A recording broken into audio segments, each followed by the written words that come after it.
Good morning, my dear students. Welcome to today's online class. Dear children, class we were having some information about Shantiniketan. ಹಿಂದಿನ ತರಗತಿಯಲ್ಲಿ ಮಕ್ಕಳೇ ನಾವು ಶಾಂತಿನಿಕೇತನ ಬಗ್ಗೆ ಆಶ್ರಮದ ಬಗ್ಗೆ ನಾವು ಮಾಹಿತಿಯನ್ನು ನೋಡ್ತಾ ಇದ್ವಿ, ತಿಳ್ಕೊಳ್ತಾ ಇದ್ವಿ. ಈಗ ಅದರ ಮುಂದಿನ ಭಾಗವನ್ನು ನೋಡೋಣ. ಇನ್ನು ಹೆಚ್ಚಿನದಾಗಿ ಶಾಂತಿನಿಕೇತನ್ ಬಗ್ಗೆ ತಿಳ್ಕೊಳ್ಳೋಣ. Dear children, class and we will learn more about Shantiniketan school. As we all learnt, Shantiniketan was founded by Rabindranath Tagore. See the second paragraph. If I were to describe to you one day in the ashram with boys, that would perhaps best bring home to your beauty. If I were to describe to you one day in the ashram with the boys, that would perhaps best bring home to you its inner beauty. Dear children, in the last class we learned that Shantiniketan, to describe about Shantiniketan, the author is not finding any words to describe about Shantiniketan, isn't it? ಲೇಖಕರಿಗೆ ಶಾಂತಿನಿಕೇತನ್ ಆಶ್ರಮದ ಬಗ್ಗೆ ವರ್ಣಿಸಲಿಕ್ಕೆ ಪದಗಳೇ ಇಲ್ಲ ಅನ್ನೋದನ್ನು ನಾವು ಹಿಂದಿನ ತರಗತಿಯಲ್ಲಿ ತಿಳ್ಕೊಂಡಿದ್ವಿ ಮಕ್ಕಳೇ.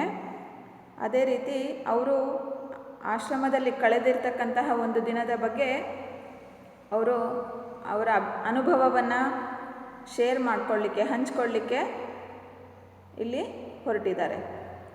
If I were to describe to you one day in the ashram with the boys, ಆಶ್ರಮದಲ್ಲಿರ್ತಕ್ಕಂತಹ ಮಕ್ಕಳ ಜೊತೆ ಒಂದು ದಿನ ಕಳೆದಿರ್ತಕ್ಕಂಥ ಅನುಭವವನ್ನು ಲೇಖಕರಲ್ಲಿ ಹಂಚ್ಕೊಳ್ಳಿಕ್ಕೆ ಇಷ್ಟಪಡ್ತಾ ಇದ್ದಾರೆ. That would perhaps best bring home to you its inner beauty. Perhaps means ಬಹುಶಃ. ಬಹುಶಃ ಅವರು ಡಿಸ್ಕ್ರೈಬ್ ಮಾಡಲಿಕ್ಕೆ, ಎಕ್ಸ್ಪ್ಲೇನ್ ಮಾಡಲಿಕ್ಕೆ ಏನು ಪ್ರಯತ್ನ ಪಡ್ತಾ ಇದ್ದಾರೆ, ಆ ಮುಖಾಂತರ ನಮಗೆ ಮನೇಲಿ ಕುಳಿತುಕೊಂಡು ಶಾಂತಿನಿಕೇತನ್ ಬಗ್ಗೆ ಸ್ವಲ್ಪ ಮಟ್ಟಿಗಾದರೂ ನಾವು ತಿಳ್ಕೋಬಹುದು ಅಂಥೇಳಿ ಅವರಿಲ್ಲಿ ಭಾವಿಸ್ತಾ ಇದ್ದಾರೆ. That would perhaps best bring home in you its inner beauty. Inner beauty means ಆಂತರಿಕ ಸೌಂದರ್ಯ. ಶಾಂತಿನಿಕೇತನ್ ಆಶ್ರಮದ ಆಂತರಿಕ ಸೌಂದರ್ಯವನ್ನು ನಾವು ಮನೆಯಲ್ಲೇ ಕುಳಿತುಕೊಂಡು ಲೇಖಕರ ವಿವರಣೆಯ ಮುಖಾಂತರ ನಾವು ತಿಳ್ಕೋಬೋದು ಅಂತ ಹೇಳ್ತಾ ಇದ್ದಾರೆ. Long before sunrise, like the birds in our own amloki groves, our boys are awake. Long before sunrise means ಸೂರ್ಯ ಹುಟ್ಟೋದಕ್ಕೂ ಮುಂಚೆ, ಬೆಳಗಿನ ಜಾವ ಅಂತೇನು ಕರಿತೀವಿ, ಆ ಸಮಯದಲ್ಲಿ ಏನಾಗಿದೆ ಆಶ್ರಮದಲ್ಲಿ, there are many amloki groves. Amloki groves means ಅನೇಕ ಮರಗಳು, ಮಾವಿನ ಮರ ಇರ್ಬೋದು, ಬೇವಿನ ಮರ ಇರ್ಬೋದು, ನೆಲ್ಲಿಕಾಯಿ ಮರ ಇರ್ಬೋದು, ಈ ರೀತಿ ಅನೇಕ ಮರಗಳನ್ನು ಅಲ್ಲಿ ಆಶ್ರಮದಲ್ಲಿ ಬೆಳೆದಿದ್ದಾರೆ. In those amloki groves the birds are sitting and chirping. ಆ ಮರಗಳಲ್ಲಿ ಹಕ್ಕಿಗಳು ಏನು ಮಾಡ್ತಾ ಇದ್ದಾವೆ, ಮಧುರವಾದ ಚಿಲಿಪಿಲಿ ಗಾನವನ್ನು ಹಾಡ್ತಾ ಇದ್ದಾವೆ ಬೆಳಗಿನ ಜಾವ. Hour boys are awake. At that time the boys are awake. ಮಕ್ಕಳೆಲ್ಲ ಆ ಹೊತ್ತಿನಲ್ಲಿ ಎದ್ದೇಳ್ತಾ ಇದ್ದಾರೆ ಅಂತ ಲೇಖಕರು ಹೇಳ್ತಾ ಇದ್ದಾರೆ. The choristers are the first to rise and they go round the ashram. The choristers means it is a group of who sing the morning prayers. Okay, choristers ಅಂದರೆ ಅದು ಒಂದು ಜನರ ಗುಂಪು. ಅವ್ರು ಏನು ಮಾಡ್ತಿರ್ತಾರೆ, ಬೆಳಗಿನ ಜಾವ ಎದ್ಬಿಟ್ಟು ಆಶ್ರಮದ ಸುತ್ತ ಹೋಗ್ಬಿಟ್ಟು ಪ್ರೇಯರ್ಸ್ನ ಹೇಳ್ತಾ ಇರ್ತಾರೆ. The choristers are the first to rice.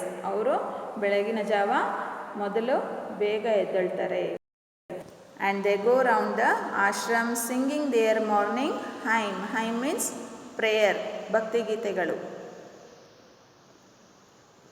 They go round the ashram. ಆಶ್ರಮದ ಸುತ್ತ ಅವರು ಹೋಗ್ಬಿಟ್ಟು ಏನು ಹಾಡ್ತಾರೆ, ಭಕ್ತಿಗೀತೆಗಳನ್ನು ಹಾಡ್ತಾರೆ, singing their morning hymns, morning prayers.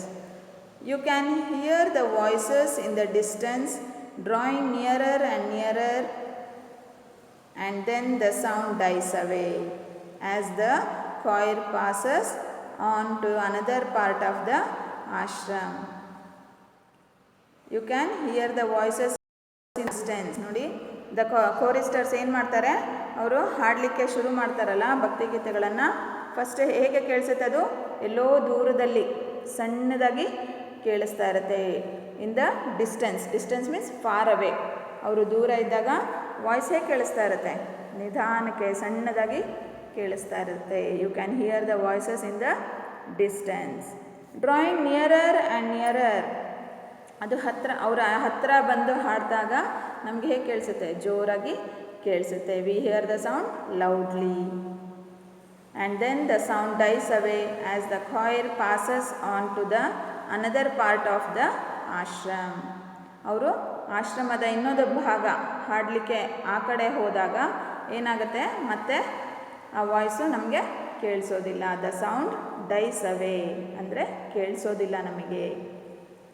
Then dies away as the choir passes on to another part of the ashram. And again it comes nearer and nearer, ಮತ್ತು ಅವರು ಹತ್ತಿರ ಬಂದಾಗ ಮತ್ತೆ ಅದು ಜೋರಾಗಿ ಕೇಳಿಸುತ್ತೆ. ಈ ರೀತಿಯಾಗಿ ಆ ಒಂದು ಸನ್ನಿವೇಶವನ್ನು ಲೇಖಕರು ವರ್ಣಿಸಿದ್ದಾರೆ. How the morning prayer we will hear. The beauty of the sound in the silent morning air and the sense of joy and reverence which it brings give peace to the soul.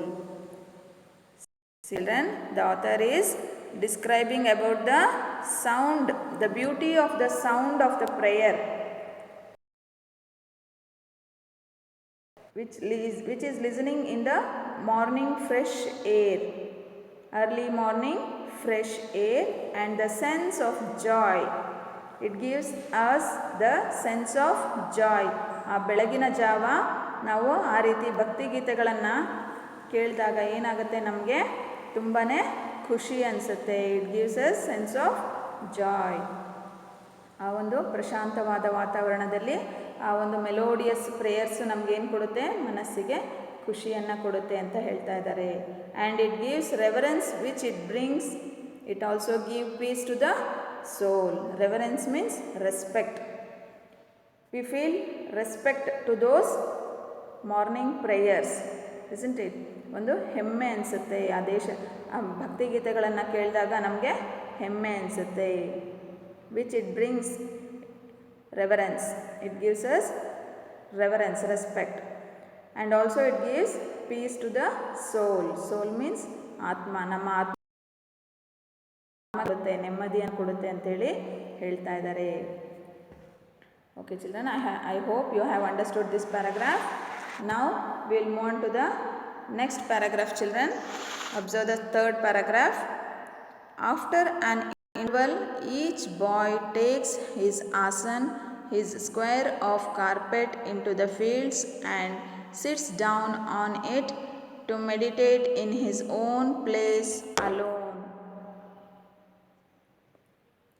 After an interval, after this morning prayer finished by the choristers, after an interval, interval means a gap, ಸ್ವಲ್ಪ ಸಮಯದ ನಂತರ, each boy takes his asan, his square of carpet. ಆ ಮಕ್ಕಳೆಲ್ಲ ಏನು ಮಾಡ್ತಾರೆ, ಚೌಕವಾಗಿರ್ತಕ್ಕಂತಹ ಒಂದು ಜಮಖಾನವನ್ನು ತಗೊಳ್ತಾರೆ, ಎ ಸ್ಕ್ವೇರ್ ಆಫ್ ಕಾರ್ಪೆಟ್ ತೊಗೊಂಡ್ಬಿಟ್ಟು ಅವ್ರೇನು ಮಾಡ್ತಾರೆ, they go into the fields. The school is a very big camp. There is a big field. They go there with their square carpet and sits down on it. ಅವರು ಆ square ಕಾರ್ಪೆಟ್ನ ಹಾಸ್ಕೊಂಡ್ಬಿಟ್ಟು ಅವ್ರು ಏನು ಮಾಡ್ತಾರೆ, ಅದ್ರ ಮೇಲೆ ಕೂತ್ಕೊಳ್ತಾರೆ. In his own place alone. ಅವ್ರು ಏನು ಮಾಡ್ತಾರೆ, ಸಪ್ರೇಟಾಗಿ ದೂರ ನೀಟಾಗಿ ಲೈನ್ ಮಾಡ್ಕೊಂಡವರು ಕೂತ್ಕೊಳ್ತಾರೆ. ನೋಡಿ ಅವರು ಎಷ್ಟು ಶಿಸ್ತನ್ನು ಪಾಲಿಸ್ತಾರೆ. They sit in one place alone and what they do, they sit for meditation. See children, meditation is also one of the good habits. Meditation increases our concentration. It gives us concentration. Then it increases our memory power. Okay children, meditation ಏನು ಕೊಡುತ್ತೆ ನಮಗೆ ಶಾಂತಿಯನ್ನು ಕೊಡುತ್ತೆ, ಮನಸ್ಸಿಗೆ ನೆಮ್ಮದಿಯನ್ನು ಕೊಡುತ್ತೆ, ಮತ್ತು ಅದು ನಮ್ಮ ನೆನಪಿನ ಶಕ್ತಿಯನ್ನು ಹೆಚ್ಚಿಸುತ್ತೆ, ನಮಗೆ ಏಕಾಗ್ರತೆಯನ್ನು ಕೊಡುತ್ತೆ. ಅದಕ್ಕೋಸ್ಕರ we should follow meditation daily in our life. We should do meditation to increase our concentration, to increase our memory power. Okay children, you also should follow daily. You should do the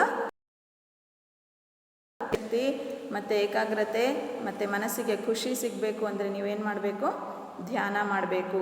meditation for 10 to 15 minutes. Okay children, daily you should do it. It is a good for our health and mind. Then after doing meditation, what the children do in the ashram later on, before the school work begins, the boys all stand together in the shade of the trees and sing their hymn. After the meditation, later on, what they do before starting the school work, before beginning the school work, ಶಾಲೆಯ ಕೆಲಸ ಶುರು ಆಗೋದಕ್ಕೂ ಮುಂಚೆ ಏನು ಮಾಡ್ತಾರೆ ಅವರು, the boys all stand together under the shade of the trees. ಅಲ್ಲಿರ್ತಕ್ಕಂತಹ ಮರಗಳ ನೆರಳಿನಲ್ಲಿ ಅವರು ನಿಂತ್ಕೊಂಡ್ಬಿಟ್ಟು ಏನು ಮಾಡ್ತಾರೆ, ದೇ ಸಿಂಗ್ ದೇರ್ ಹೈಮ್ಸ್. ನಾವು ಅಸೆಂಬ್ಲಿ ಅಂತಲೇ ಹೇಳ್ತೀವಿ ಅಲ್ಲ ಮಕ್ಕಳೇ, ಶಾಲೆ ಆರಂಭ ಆಗೋದಕ್ಕೂ ಮುಂಚೆ. It may be hymn of national anthem or it may be any school prayers. Okay, ನಾಡಗೀತೆ ಇರ್ಬೋದು, ದೇಶಭಕ್ತಿ ಗೀತೆ ಇರ್ಬೋದು, ಅಥವಾ ರಾಷ್ಟ್ರಗೀತೆ ಇರ್ಬೋದು. ಈ ರೀತಿ ಅವರು ಪ್ರೇಯರ್ಸ್ನ ಹೇಳ್ತಾರೆ ಮಕ್ಕಳೇ. Under the shade of the trees they stand and sing their hymns. Okay, will move on to the 4th paragraph children. Till about 10:30 the work of the school goes on. See here children, what happens after the meditation? After 10:30, 10:30 means 10:30, 10 past half. Okay, means 10:30. During work of the school goes on, school work start ಆಗುತ್ತೆ 10:00ವರೆಗೆ. We have no classrooms. See, in the ashram there is no classrooms. ಈ ರೀತಿ ಇವಾಗ ಏನು class ರೂಮ್ಸಲ್ಲಿ ನೀವು ಕೂತ್ಕೊಳ್ತೀರಾ ಆ ಥರ ಆವಾಗ class rooms ಇರಲಿಲ್ಲ. The boys sit with their teachers in the open air under the trees. ಹಾಗಾದರೆ ಎಲ್ಲಿ ಪಾಠ ಮಾಡಿದ್ರು ಮಕ್ಕಳೇ ಅವರು? They used to sit, the boys and the teacher, Gurudeva, they used to sit under the trees in the open air, in the open field. ಫೀಲ್ಡಲ್ಲೇ ಅವರು ಮರದ ನೆರಳಿನ ಕೆಳಗೆ ಕುತ್ಕೊಂಡ್ಬಿಟ್ಟು ಅವರು ಪಾಠವನ್ನು ಹೇಳ್ಕೊಡ್ತಾಯಿದ್ರು. There are no longer classes, there are no larger classes. ದೊಡ್ಡ ದೊಡ್ಡ ಕ್ಲಾಸ್ ರೂಮ್ಸು ಅಲ್ಲಿ ಇರಲಿಲ್ಲ. A group of 8 or 10 boys are seated round the teacher. ನೋಡಿ, ಆಗ ಸ್ಟ್ರೆಂತ್ ಕೂಡ ಲಿಮಿಟೆಡ್ ಆಗಿತ್ತು. ನೋಡಿ ಅಲ್ಲಿ, a group of 8 to 10 students, they used to sit around the teacher. Teacher used to sit, Gurudeva used to sit in the center, and around the Gurudeva 8 to 10 students used to sit. 8ರಿಂದ 10 ಮಕ್ಕಳು ಗುರುದೇವ ಸುತ್ತಲೂ ಕೂತ್ಕೊಳ್ತಾ ಇದ್ರು. ನೋಡಿ ಆ ವಾತಾವರಣ ಹೇಗಿತ್ತು ಅಂತೇಳಿ. Asking him questions. ಆ ಮಕ್ಕಳು ಏನು ಮಾಡ್ತಾಯಿದ್ರು, ಗುರುದೇವ ಅವರಿಗೆ ಕ್ವೆಶ್ಚನ್ಸ್ನ ಕೇಳ್ತಾಯಿದ್ರು, ಡೌಟ್ಸ್ನ ಕೇಳ್ತಾಯಿದ್ರು. A group of 8 or 10 boys are seated round the teacher asking him questions. Very few books are used. See children, ಆವಾಗ ಅತ್ಯಂತ ಕಡಿಮೆ ಪುಸ್ತಕಗಳನ್ನ ಬಳಸ್ತಾ ಇದ್ದರು. ಹೆಚ್ಚಿನದಾಗಿ ಹೊರಗಿನ ಜ್ಞಾನವನ್ನು ಅವರು ಕೊಡ್ತಾಯಿದ್ರು. ಆವಾಗ ಬುಕ್ಸು ತುಂಬಾ ಕಡಿಮೆ ಇತ್ತು.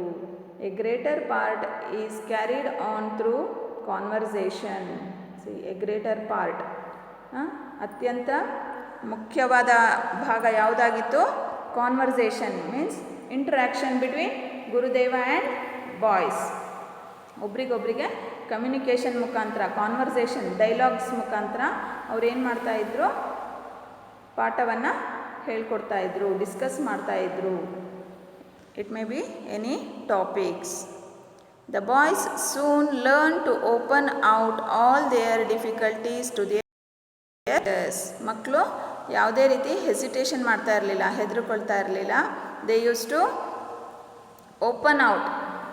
ಮನಸ್ಸಲ್ಲಿ ಏನೇನೋ ಡೌಟ್ಸ್ ಬರ್ತಾಯಿತ್ತು, ಡಿಫಿಕಲ್ಟೀಸ್ ಬರ್ತಾಯಿತ್ತು, ಅದನ್ನೆಲ್ಲ ಅವರು ಓಪನ್ ಅಪ್ ಆಗಿ ಹೇಳ್ಕೊಳ್ತಾ ಇದ್ರು. ಯಾವುದೇ ಭಯ ಇಲ್ಲದೆ ಅವರು ಟೀಚರ್ಸ್ ಹತ್ರ ಡಿಸ್ಕಸ್ ಮಾಡ್ತಾಯಿದ್ರು. The boys soon learned to open out all their difficulties to their teachers, and the teachers get keenly interested in the boys' questions and answers. See, teachers also, Gurudeva also, what they used to do? They used to get keenly interested. ಆಳವಾಗಿ ಪ್ರಾಮುಖ್ಯತೆ ಕೊಟ್ಟು ಮಕ್ಕಳ ಒಂದು ಕಲಿಕೆಗೆ, ಅವರ ಒಂದು ಡೌಟ್ಸಿಗೆ, ಕ್ವಶನ್ಸಿಗೆ ಪ್ರಾಮುಖ್ಯತೆ ಕೊಟ್ಟು ಅವರು ಇಂಟ್ರೆಸ್ಟಿಂದ ಮಕ್ಕಳಿಗೆ ಡೌಟ್ಸ್ನ ಕ್ಲಿಯರ್ ಮಾಡ್ತಾಯಿದ್ರು, ಅವರಿಗೆ ಆನ್ಸರ್ ಮಾಡ್ತಾಯಿದ್ರು. Keenly interested in the boys questions and answers. Such living education can never be dull. ನೋಡಿ ಮಕ್ಕಳ ಆ ಥರ ಕಾನ್ವರ್ಸೇಷನ್ ಇದ್ದಾಗ, ಇಂಟ್ರ್ಯಾಕ್ಷನ್ ಇದ್ದಾಗ, ಕಮ್ಯುನಿಕೇಷನ್ ಇದ್ದಾಗ ಏನಾಗುತ್ತೆ? ಅಲ್ಲಿ ಕಲಿಕೆಗೆ ಹೆಚ್ಚು ಆಸಕ್ತಿ ಇರುತ್ತೆ. ಯಾವುದೇ ರೀತಿ ಬೋರ್ ಆಗಲಿ, ಡಲ್ ಆಗಲಿ ಆಗೋದಿಲ್ಲ. Such living education, it is very very lively education. ಪ್ರತಿಯೊಂದು ಮಗುನೂ ಆಸಕ್ತಿಯಿಂದ ಕಲೀಲಿಕ್ಕೆ ಅಲ್ಲಿ ಅವಕಾಶ ಸಿಗ್ತಾಯಿತ್ತು. Such living education can never be dull. ಆ ಥರ ಒಂದು ಎಜುಕೇಷನ್ನು ತುಂಬಾ ಮುಖ್ಯ. We should do such type of living education with conversation or interaction or communication. There should be intense communication between teachers and students. I hope children you have understood these paragraphs. ಮಕ್ಕಳೇ ಈ ಪಾಠ ಅರ್ಥ ಆಗಿದೆ ಅಂದ್ಕೊಳ್ತೀನಿ. we will continue this information about Shantiniketan in the next class. ಇನ್ನು ಹೆಚ್ಚಿನದಾಗಿ ಮುಂದಿನ ತರಗತಿಯಲ್ಲಿ ಶಾಂತಿನಿಕೇತನ ಆಶ್ರಮದ ಬಗ್ಗೆ ನಾವು ತಿಳಿದುಕೊಳ್ಳೋಣ ಅಂತ ಹೇಳ್ತಾ, ಥ್ಯಾಂಕ್ ಯು ಚಿಲ್ಡ್ರನ್.